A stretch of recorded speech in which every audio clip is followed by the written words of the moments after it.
Bonjour à tous, c'est Dan. Et le petit yaourt. On se retrouve pour une nouvelle vidéo, une vidéo de série. On va vous parler de deux séries bien trash, bien violentes, à l'humour bien décapant mais vraiment génial, Blood Drive et Preacher. Et on commence tout de suite par Preacher.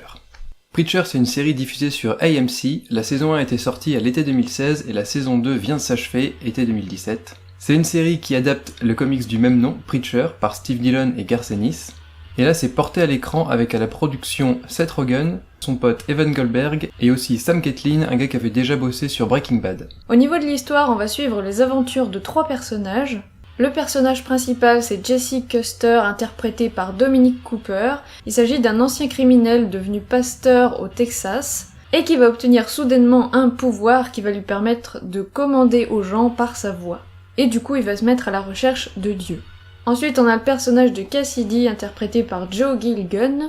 Alors lui, c'est mon personnage préféré, c'est un vampire irlandais un peu alcoolo, complètement barré.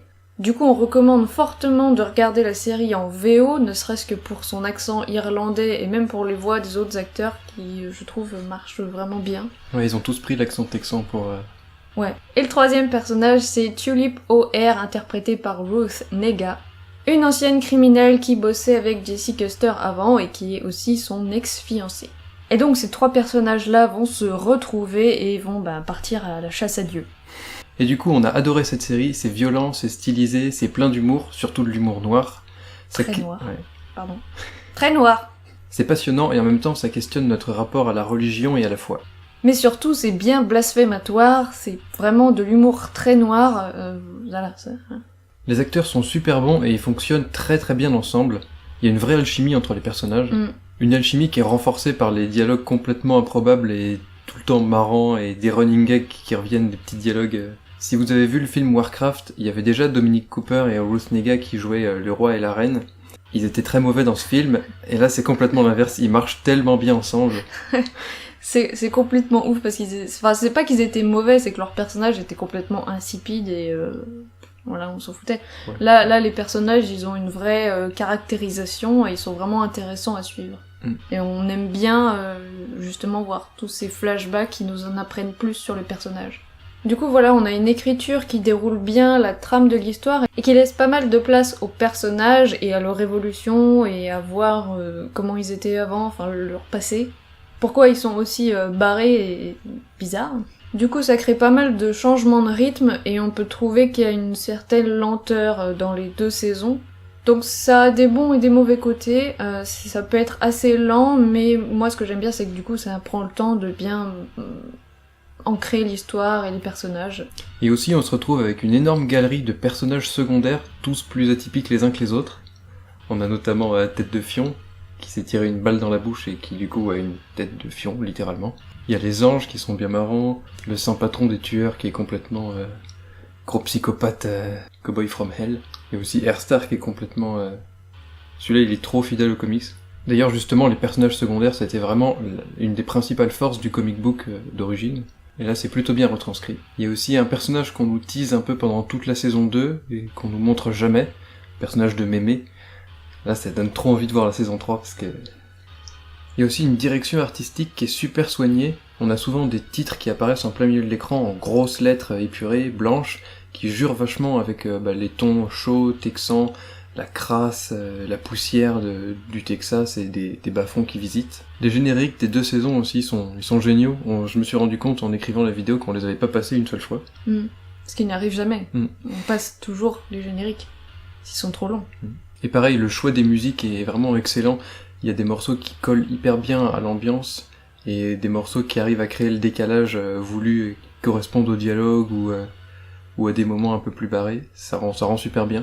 C'est une série avec pas mal de mélange de genre et d'ambiance, et elle joue avec les codes du grindhouse par moments, voire du road movie, du film noir. Et il y a plein de lieux de tournage, donc on va passer de village de bouseux au bas-fond américain. On va passer aussi par Las Vegas, qui même là est assez glauque et flippant. Et même l'organisation qu'on rencontre dans la saison 2, qui est propre, blanche, lisse, immaculée, on se rend compte que dès qu'on soulève un peu, elle est pas si clean que ça. Je repense à la scène où on descend littéralement pour aller voir un peu le trésor de l'organisation, le personnage joyau qui est un peu... Cette scène est complètement crade et dérangeante.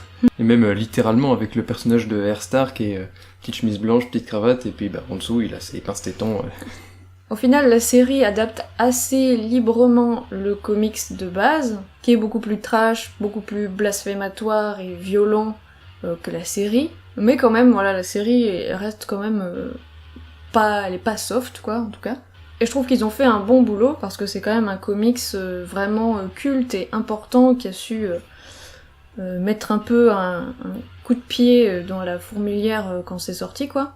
D'ailleurs, si vous voulez lire les comics, on vous les recommande chaudement. L'intégrale est en 6 tomes chez Urban Comics, il reste plus que le 6e tome à sortir, je crois. Nous, on a lu les 2 premiers, et on a beaucoup aimé, évidemment. C'est bien de lire le comics et de voir la série, parce que ce sont quand même 2 objets différents, mais qui se font référence l'un à l'autre, donc ça marche bien ensemble. Voilà. Ouais, on peut dire que la série, c'est un peu une version alternative de l'histoire du comics. Voilà. Donc voilà, c'était une série adaptation d'un comics plutôt respectueuse, qui était bien foutue et que moi j'adore. Vraiment la saison 3. On passe maintenant à Blood Drive. Blood Drive, c'est une série diffusée par Sci-Fi, il y a une seule saison, 13 épisodes, et c'est sorti à l'été 2017. C'est une série originale qui a pour but de jouer avec les codes du Grindhouse, le cinéma d'exploitation. C'était un cinéma qui était fait avec peu de moyens, à la va-vite, dans le but de faire un profit rapide, en jouant sur le choquant et le tabou. Si vous aimez les films de Tarantino, il est vachement influencé par le cinéma Grindhouse.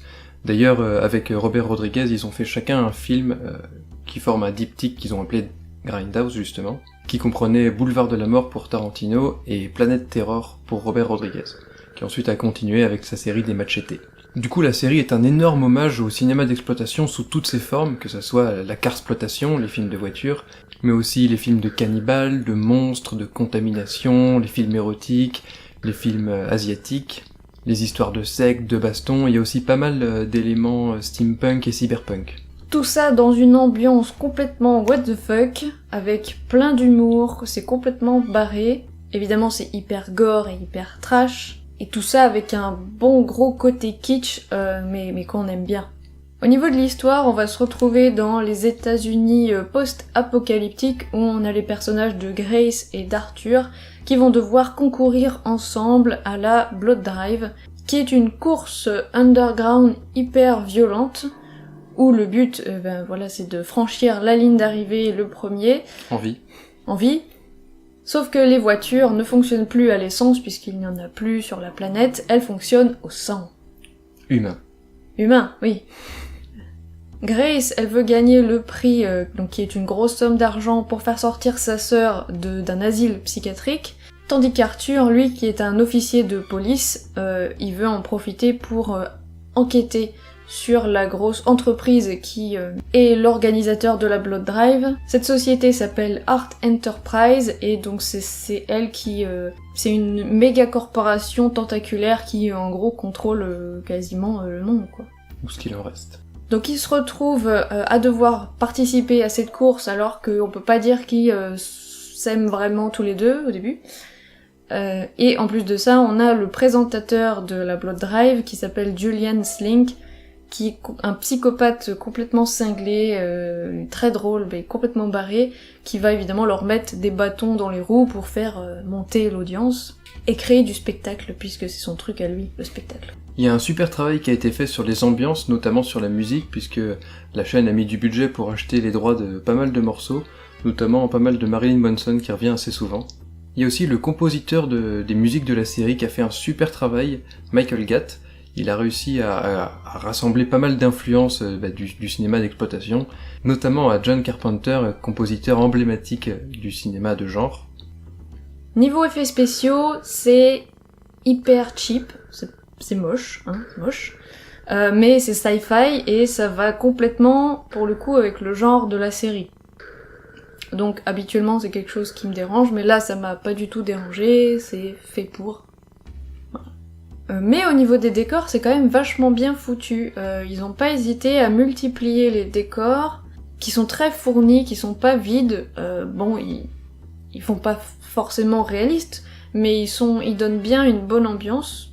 Et ça donne une bonne cohérence visuelle, et ça crée un univers plutôt cool, assez badass pour la Blood Drive. Et du coup, pareil pour les costumes, hein. Il y a quand même énormément de figurants, et ils ont quand même tous leurs costumes, bon, plus ou moins cheap, hein, mais voilà, il y a du boulot derrière, quoi. Donc ouais, moi j'étais complètement dubitative pour cette série, je suis vraiment pas fan de sci-fi et de ces séries, parce que j'aime pas quand c'est cheap, quand c'est moche, machin, quand c'est mal joué, tout ça. Et en fait, ça a été complètement surprenant. C'est une série vraiment géniale. On ne s'ennuie pas du début à la fin, c'est sans longueur sur les 13 épisodes, c'est tout le temps dans la surenchère, dans l'humour, franchement c'était top, j'ai rien à dire sur la série en fait. Ouais, moi j'avais peur aussi parce qu'en ce moment ça marche beaucoup, le revival du Grindhouse. Bah c'était pas putassier, c'était pas lourd, c'était vraiment un hommage, c'était vraiment super sympa à suivre, c'était pas relou, c'était pas chiant. Ouais. C'était bien dosé, c'était bien fait. Même les acteurs sont plutôt bien choisis, avec notamment le personnage d'Arthur qui est joué par le sosie de Sam Worthington. Vraiment, il a la même tête, mais en genre un peu plus bené. Voilà. Donc c'est très drôle. Non, je trouvais que les acteurs étaient bien choisis, notamment celui qui fait Julian Slink. Et vraiment, ils ont fait des caisses, mais c'est son rôle, c'est vachement bien. Donc on recommande très fortement cette série-là. Bon, faut aimer le côté décalé, what the fuck et Grindhouse, quoi. Ouais. Et si vous avez peur de vous engager sur une série, ben sachez qu'il y a qu'une seule saison, et la saison 2 a été annulée. Je sais pas trop, parce que apparemment les audiences étaient pas mauvaises, et il y a eu des bons retours. Mais du coup, ça se finit, c'est une histoire avec un début, une fin. Ouais. Ça finit pas sur un gros cliffhanger, comme ça pourrait l'être. C'est pas mal. On vous recommande donc ces deux séries qui étaient vraiment très très bien pour les adeptes du gore, du trash, de la violence, comme nous, on aime bien. C'est tout pour cette vidéo, on espère que vous avez aimé. Si vous avez des trucs à nous dire, n'hésitez pas à les mettre dans les commentaires. Vous pouvez aussi nous mettre un petit pouce bleu, on aime bien ça. Vous pouvez aussi vous abonner à la chaîne pour ne rater aucune des prochaines vidéos. Nous suivre sur les réseaux sociaux, Twitter, Facebook, tout ça c'est dans la description. Et on se dit à très bientôt pour une prochaine vidéo. En attendant, on vous fait des gros bisous. Preacher, c'est une sortie ratée. C'est sorti à l'été 2016. Écrit par Steve Dillon et... Non, raté, c'était le dessinateur. Merde, j'ai oublié son nom, l'autre. Tulip O'Hare, interprété. Putain, j'ai l'impression d'être peluche, là. Mais surtout, c'est bien blasphématoire. Blasphématoire. Qui laisse pas mal... Quoi ?